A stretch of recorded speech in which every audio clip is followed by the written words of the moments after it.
Dokmantarii Waldaa Hawaasa Oromoo Edmonton. kabajamoo ilmaan Oromoo fi jaallattoota uummata Oromoo baga ayyaana hambaalee addunyaa Edmonton bara 2026 isin ga'e kan isiniin jedhu waldaa hawaasa Oromoo Kaaba Albartaa Okaanaa. Oromoon hawaasa gamtaa fi aadaa waliin jireenyaa miidhagaa qabudha.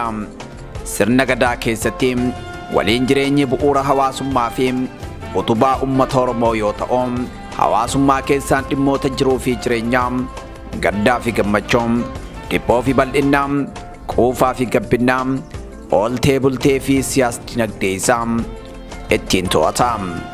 Hayyoon maqaan isaa Straayer jedhamu hawaasummaa jechuun hawaasa jireenya hiika qabu waliin jiraatanii fi aadaa isaanis waliin qooddatanidha jechuun ibsitii jira.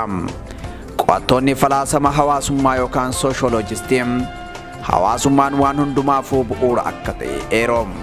Kunis ammoo akkaataa nuti itti guddannee, itti gorfamnee, itti barannee fi itti jirru waliin hidhata addaan hin baane qaba. Amantaan garagaraa, afaan garagaraa, yaadnii fi ilaalchi garagaraa miidhagina hawaasummaati jedhamee ibsama. Isaan kun hundi yeroo walitti dhufan ni miidhaguu, ni calaqqisuu, ni ifuu, eenyummaa hawaasummaa uummata tokkoo ibsu.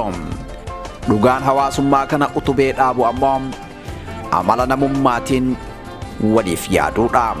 Hawaasni hawaasummaa gaarii fi aadaa waliin jireenyaa miidhagaa qabu dhaabbilee siivilii yookaan dhaabbilee hawaasummaa gaaddisa waloo kan gaafa guyyaa rakkoo itti baqatan, kan gaafa tolaa ittiin dhaadatan hundeeffata.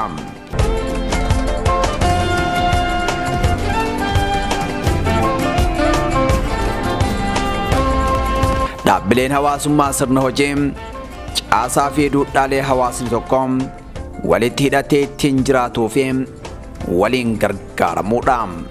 Dhaabbileen kunneen kanneen akka mana amantaa, manneen barnootaa, buufataalee fayyaa fi waldaalee tola ooltummaa fi kanneen birooti. Uummata Oromoo biratti Oromummaa fi hawaasummaan walitti dhufeenya eenyummaa uummatichaa ibsan qabu.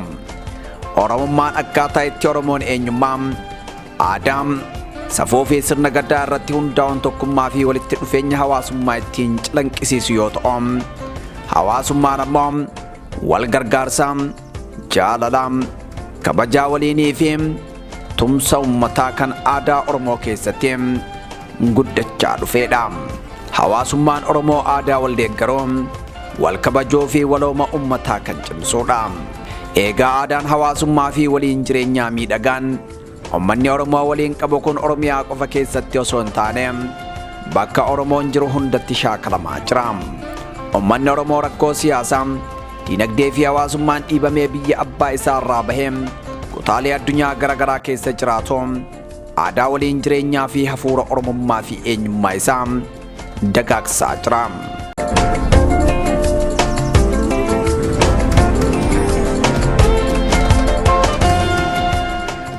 Hawaasa Oromoo kutaalee addunyaa jiraatan keessaa kan biyya Kaanaadaa Kaaba Albartaa magaalaa Edmontoniif naannoo ishee jiraatan isaan tokko yoo ta'an, hawaasichi duudhaa Oromummaa, aadaa waliin jireenyaa, wal kabajuu fi wal mararfachuu akkasuma aadaa waliif birmachuutiin beekamu.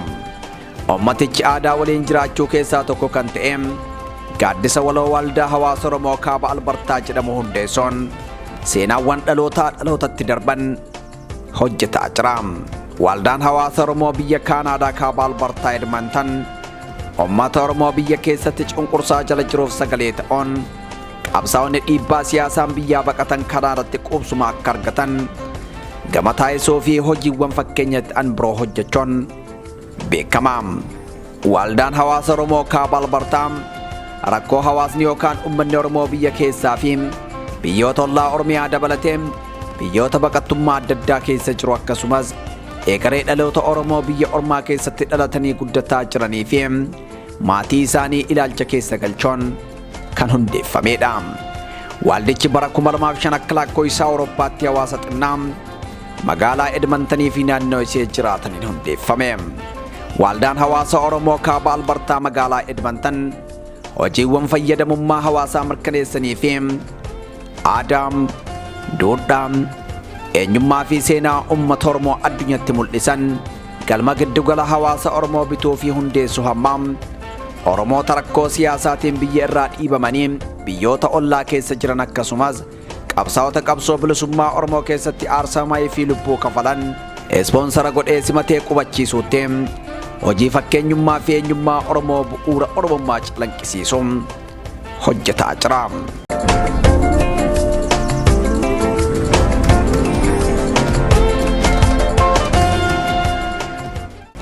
Magaalaa Edmontonitti galmi giddugala aadaa Oromoo ijaaramuun dhaloota eenyummaa aadaa fi afaan barsiisuu bira darbee rakkoo walgeettii Oromoo kan furu ta'uun kan hubate Waldaan Hawaasa Oromoo Kaaba Albartaa galma betoon qe'ee walgeettii Oromoo taasiseetii jira.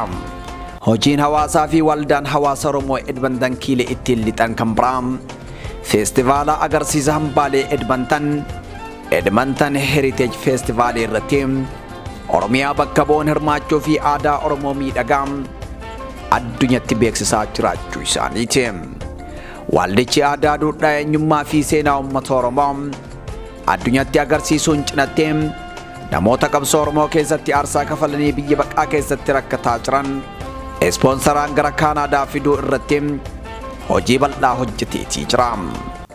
Torbaan aadaa Oromoo yookaan Oromoo Cultural Week fi ayyaana irreechaa mootummaa Kaanaadaa biratti galmeessisiisuu fi waggaa waggaan kabajuun hojii biraa hawaasni Oromoo fi Waldaa Hawaasa Oromoo Kaaba Albartaa hojjetaa jiranidha.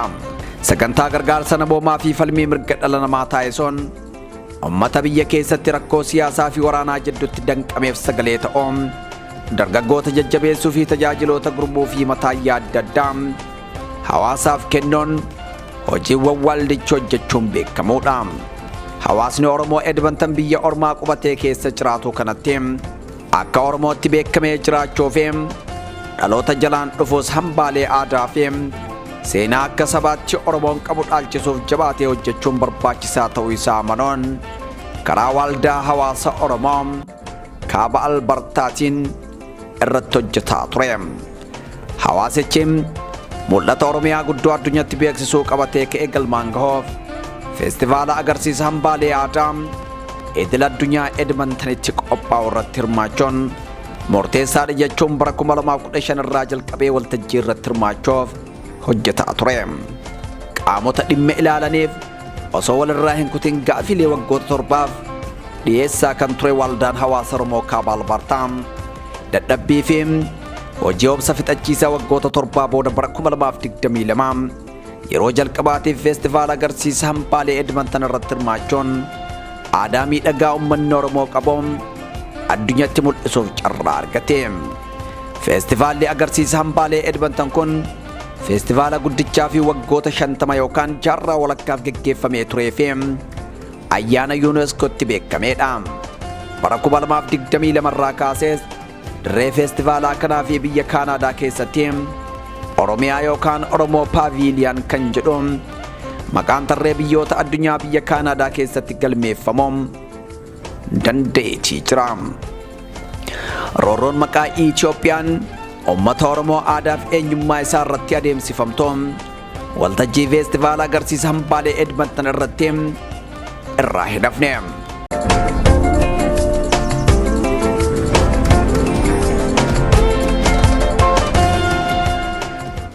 Waldaan Hawaasa Itoophiyaa uummanni Oromoo feestivaala agarsiisa hambaalee Edmonton irratti akka hirmaatee Oromoo fi Oromiyaa addunyatti hin beeksifne dhiibbaa kallattii fi alkallattii taasisaa turus cimina hooggantoota Waldaa Hawaasa Oromoo Kaaba Albartaa fi Hawaasa Oromootiin bara 2022 Oromiyaan akka biyya walabaattee biyyoota gurguddoo addunyaa faana waltajjii kana irratti aadaa ofii beeksisuu argatte.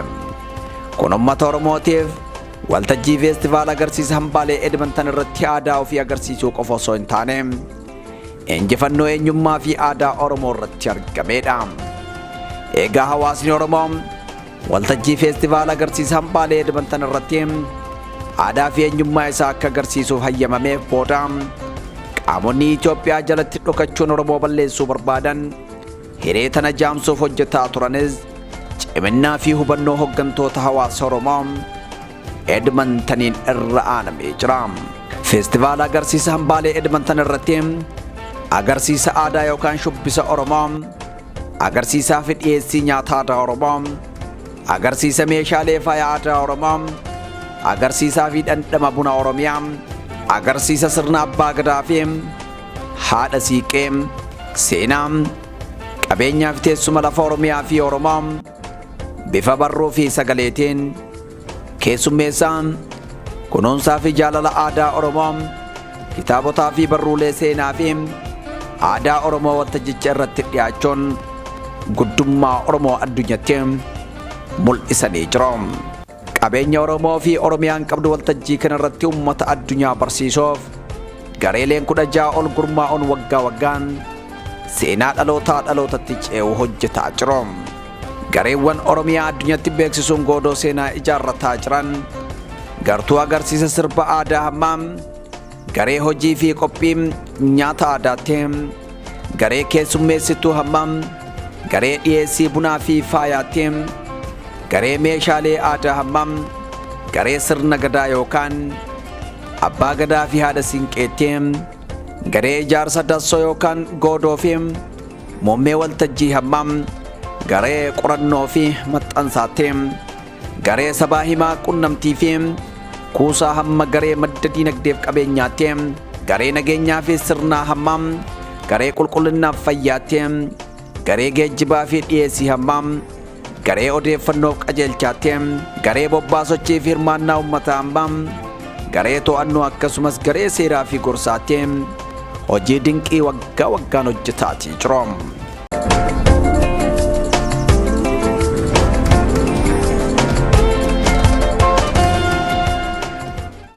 Miidhaginni fi bareedinni aadaa Oromoo, guddummaa fi beekumsi saba Oromoo addunyaa irratti goobee mul'achuun addunyaa ajabjechisiise. Faaya aadaa Oromoo addunyaan ajaa'ibdee seenaa isaa yoo waraabbattu bu'uura dimokiraasii ammayyaa sirna gadaa qorattee beekumsa uummata Oromootiin yoo booji'amtu feestivaalli agarsiisa hambaalee Edmonton bareedina aadaa Oromootiin dabalame uffata aadaa Oromootiin yoo hanga'u dinqii ture.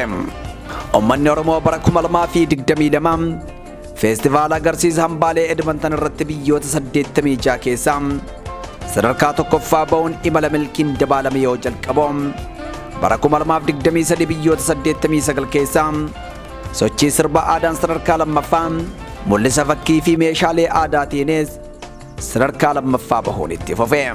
Bara 2024 biyyoota 90 keessaa akka waliigalaatti sadarkaa Oromiyaan lammaffaa yoo taatu bunni Oromiyaas addatti waan dhugaman keessaa sadarkaa lammaffaa bahuun badhaasa addaa argateetii jira. Oromoo fi Oromiyaan dirree addunyaa kanatti hedduu beekameera. Godambaa Oromoo yookaan ammoo Oromoo Paaviiliyan hundeesseetii jira. Aangawoonni mootummaa biyyichaa sadarkaa adda addaa irra jiran dirree fi goodoo yookaan ulaa Oromiyaa dhufanii daawwatanii dinqisiifatanii jiru. Miidhaginni eenyummaa Oromootiin booji'amanii jiru.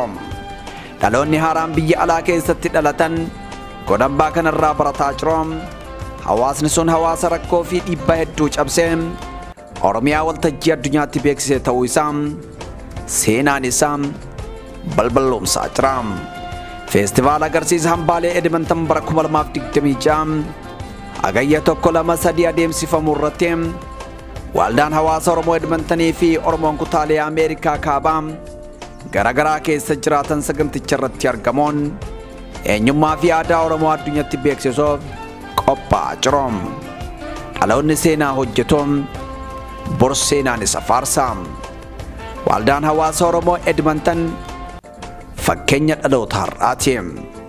Qopheessaan dokumantarii kanaa Ansara Isabaati.